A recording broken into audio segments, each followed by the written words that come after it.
Oh, by the way, you know, the videos that we make some videos, and if you've ever seen this video from the zombie banker death squad, so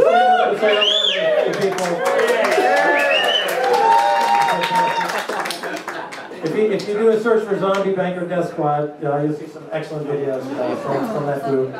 And we met online, and it's all good. We're going to do some stuff, collaborations going forward. But so the question is there any hope? What are we dealing with? What is the nature of the beast? You know, who is this enemy? Why do they keep coming at us? The zombies. You know, you try to kill them, and they keep coming at you. And you know, I think you have to understand the psychology of what we're dealing with. And I'll tell you an interesting story. What we're working on with Stacy, you know, on the filmmaker side, we're going to put together a film. It's called Broker Zero.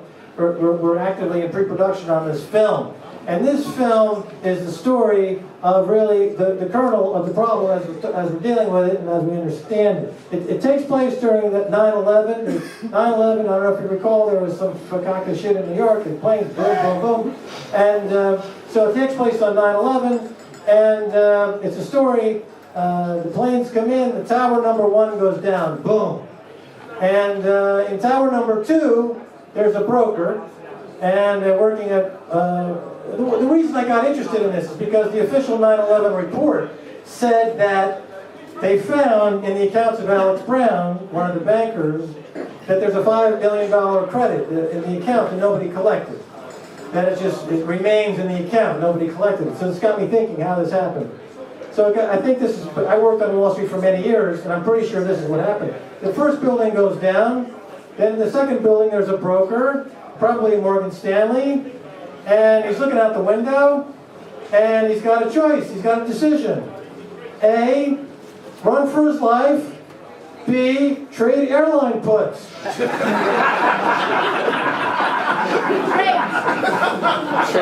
He's looking at a screen, he sees the United Airline puts at a nickel. He's thinking, these things are going to 200 at least. What do I do? So the building's on fire and everyone's escaping, the first one's collapsing. And that $5 million credit remained uncollected. So he chose the profit over his own life. He's a suicide banker, a suicide broker, a jihadi. Somebody, a terrorist, who's willing to blow himself up, and or anybody else. So who's really the terrorist on that day? George Bush. You know, the damage on the buildings themselves are paid for by insurance, loss of life. But as you compare it with what's been going on in this derivatives industry, what goes on with that mentality, that I can trade derivatives and make money at any expense. Now, the psychology of it, you know, I just tell this story, and you're thinking to yourself, maybe, wow, you know, maybe I buy into that, or I don't buy into that. That sounds a little harsh. Can you really compare a suicide broker on 9/11 with bin Laden? And I direct your attention to this editorial in the Wall Street Journal from July 21st of 2005. This was an editorial. It said, "Lessons from the brain-damaged investor." This editorial discusses that people with slight brain damage make better money managers and better stockbrokers. Why is that? Because they lack empathy. They have no empathy. They have no thought as to what the consequences of their actions might be. As a result, that industry that has attracted, and is getting worse and worse, more brain-damaged people. People without any empathy whatsoever. There's no consideration for the consequences of their actions, and they engage in these massive global frauds on an epic scale, using free money, priced at zero, with 0% interest rates, thanks to shysters like Mervyn King and Ben Bernanke, who artificially keep rates at zero to feed psychotic, brain-damaged speculators. And then, to top it off, every time they make a mistake, they bail them out. They bail them out. Now, this is continuing. Okay, the Northern Rock bailout with this thing with Richard Branson. I just think that's another example of this thing continuing. There's nothing, no stand up to the there's no regulation whatsoever. There's no regulatory authority whatsoever. MF Global in the United States, been in business for over 200 years. John Corzine, former Goldman Sachs CEO, former governor of New Jersey, former senator, rides into town. Within 2 years, he's extended the company's debt to equity to 50 to 1. That blows up, he pockets millions, and now the whole thing is jeopardizing the entire stability of the system, because what we find out is that the customers who had money in allocated customer accounts in MF Global are being told that they do not have access to that money. That is not their money. That money is now in the hands of the corporation, and you can go fuck yourself. Now that's basically totally destroyed the underlying trust of the entire banking and brokering industry. Even when I was working as a stockbroker, I wouldn't do that shit. I've done some sick shit as a stockbroker, but I wouldn't do that sick shit. You know, that's commingling. You know, when you get your stockbroker's license, you have to study the Securities Act of 1933, 1934. And there's a one big thing, if you don't understand by the time you get your license, you've got to know, is like you don't commingle accounts. You don't take the customer accounts and mix them with your money. That's the customer money. You can try to churn the customer to death. You can do unauthorized trading. You can do all kinds of shit, but you can't outright go into their account and write yourself a check. But that's what John Corzine did. Former Goldman Sachs, former governor, former senator.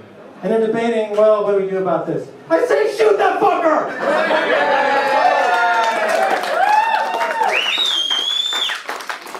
As I said, people send us stuff, you know, nice gifts. And I don't know where I put this. Just on the... Did I? Here? Oh, yeah. We'll get to that. So here's something great. You remember during the Iraq War, the U.S. soldiers, because they're so fucking stupid. Blank out. No, I mean, I feel that way because we're doing Al Jazeera films at the time when they were bombing Baghdad. And the U.S. killed this fucking Al Jazeera journalist Baghdad. Al Jazeera is based in Qatar. It's a huge military base for the U.S. And George Bush said he's going to destroy Al Jazeera and bomb Qatar. You know, I worked for Al Jazeera at the time, and he's a fucking jackass in my opinion. But, you know, to give these fucking stupid soldiers a way to figure out how they're supposed to kill, they give them these playing cards with the pictures of the people that they're supposed to be, you know, shooting at. So they go, oh yeah, here's the 6 of clubs, he's a terrorist. So somebody sent in these, are pretty cool. These are financial terrorist playing cards. So you see these people on the street, you know, shoot the fuck out of them. Here's Alan Greenspan. Wouldn't want to be him. He's the ace of spades, of course. And we've got Jamie Dimon, Hank Paulson.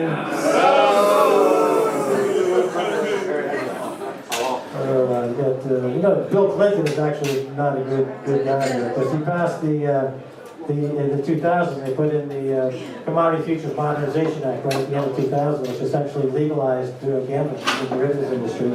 And all the, what would have been not able to be done if he called gambling, they said they deregulated, they said gambling's okay. Then they, in 2004, they increased the debt ratio, the positions allowable from 12 to 1 to 30 to 1. That, of course, is now 50 to 1, 60 to 1. MF Global was at 100 to 1. The Federal Reserve Bank has 50 times more debt than they have any cash or equity to pay that debt. And the entire globe has 600 trillion derivatives. The entire globe is only 50 trillion in GDP. JP Morgan, one bank, has 90 trillion in derivatives on their books. That's 2 times the global GDP. That's just on one bank. Now they'll say, well, you know, our positions are completely squared. You know, that's value at market. You know, accounting, VAR, value at risk, VAR, value at risk accounting, and say we have it on our books at a, you know, net 0 risk. But that assumes that the counterparties are solvent. But, you know, we know that the counterparties are not solvent. We know that MF Global is now a counterparty that nobody wants to do business with. We know that Lehman went out of business. We know that Bear Stearns went out of freaking business. We know that when Lehman Brothers was about to go out of business, somebody leaked a false rumor to the press, CNBC, that they were going to go out of business, loaded up with negative, you know, bets, puts on Lehman Brothers. and started to panic to get a huge win on Lehman Brothers and force the collapse of Lehman Brothers by manipulating the CNBC, especially a news organization. So the news organizations are completely corrupted. The fund managers, the rating agencies, the banks themselves, the auditing companies.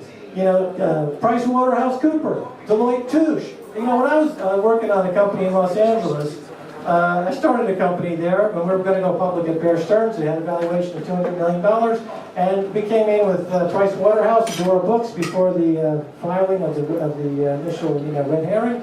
And they basically came in with a selection of 5 or 6 options on how to cook the books. They said, look, your company has no revenues, but we want to, we have to look like you have 2 or 3 million revenues at least. Here are the 5 ways to make that happen. And, we had this they're like the Avon lady. They show up with a Tupperware party. Well, you can use this, you've got the accounting, the receivables, the net debt, so they, of course, Arthur Anderson was ordering Enron books up to the last second, but they disappeared. Yeah. The accounting agencies are completely criminal, implicated in this collusion. The problem why this isn't going anywhere is because all these guys are not being prosecuted as a racket. They're trying to prosecute individuals on a case-by-case basis, when they should be going after the mafia and saying it's a criminal enterprise, and under racketeering laws, or RICO, as we call it, you might be familiar with American cop shows. RICO, buddy. We got you under RICO! That's the only way they're going to make any progress. And so far they haven't launched anything like that. So, so basically the enemy, of course, returning to this theme, is you've got this brain damaged investor, then subsequent to that, there's another headline, because I keep track of these things. Headline, share traders are more reckless than psychopaths. Right? So this just came out a few months ago. And they talk about basically they're doing a lot of analysis of the psychology that goes into why these people are doing what they're doing, because it doesn't make any sense to continue to do this, because they're basically shitting their own nest, if you will. They're destroying the economy as if they don't have to live in the economy.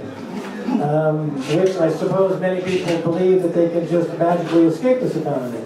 But what's happening is that the growing unrest is rising. So, do you really want to live with a price on your head?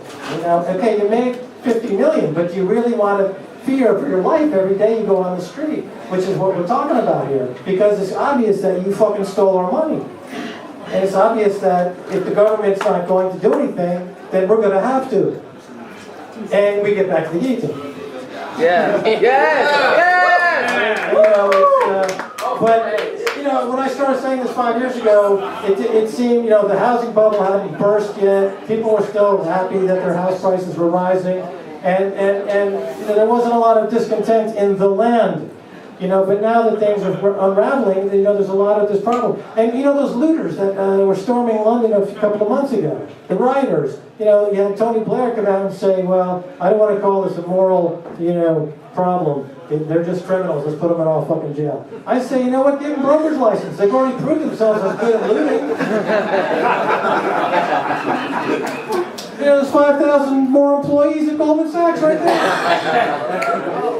They're proven looters. They're proven talent. Those are your entrepreneurs. Get them on the phone. They can mis-sell bonds to Greece just as well as this white guy.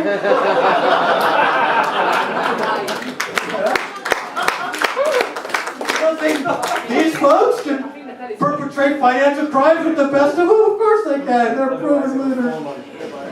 But like I said, when I was on Wall Street, we were content to just steal a few million here and there. But the scams are basically the same. We had one good scam that we had on Wall Street, which I see played out now quite frequently in the sovereign debt arena, is what we used to call the look-back trade.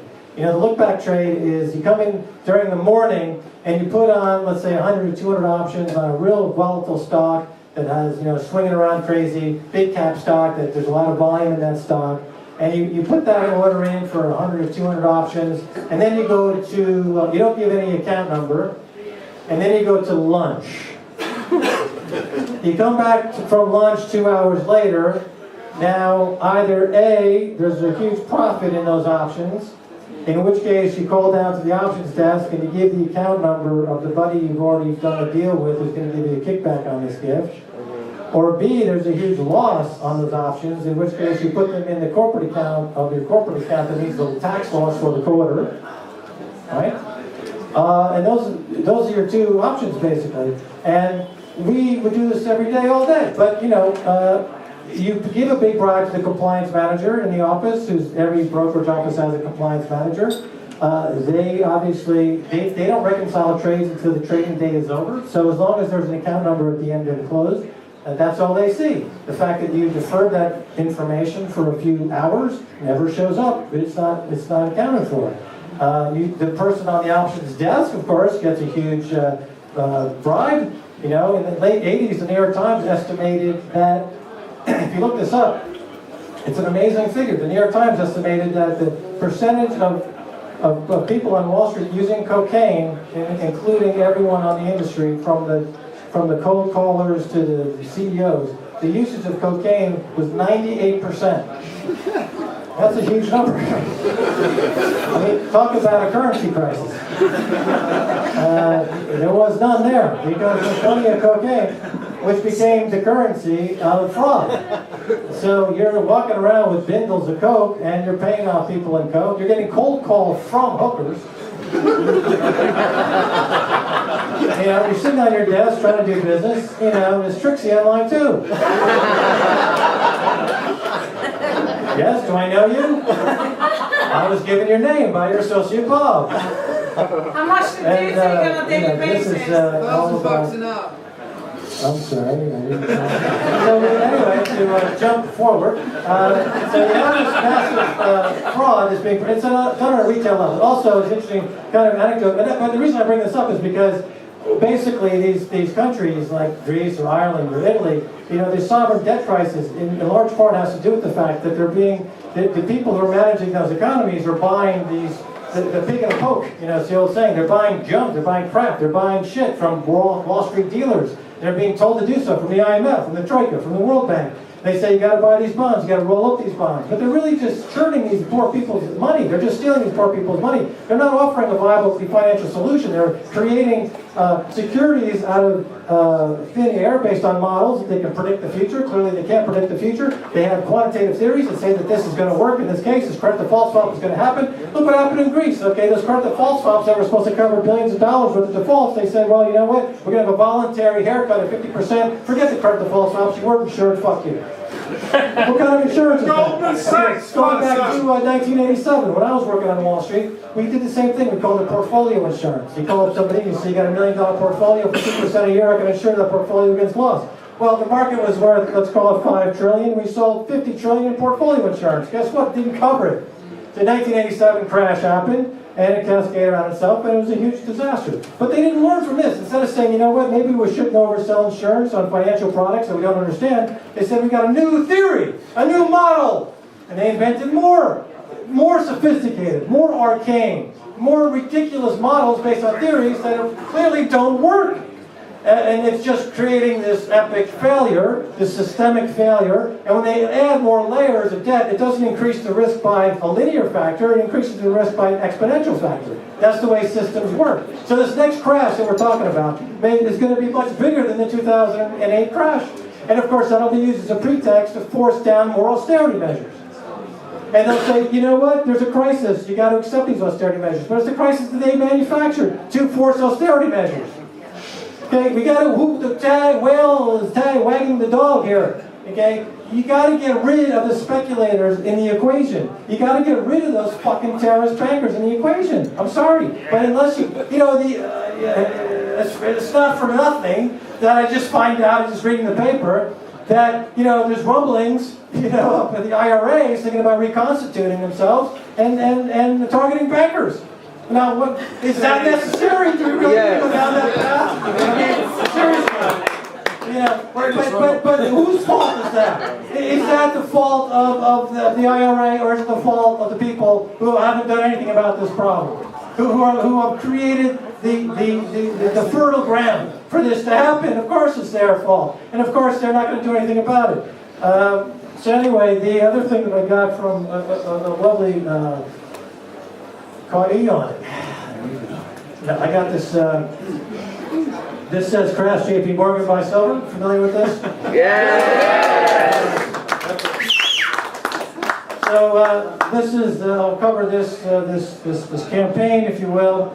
I think that it is actually something that people can do because it has a couple of really beneficial points that you need to keep in mind. As you take, when JP Morgan acquired Bear Stearns through the last phase of the 2008 crisis, they inherited a multi-billion-dollar short position in silver. They have billions of ounces of silver that are, how's it going? What are we doing? You want to have time? 2 minutes, wrapping it up? Carry on.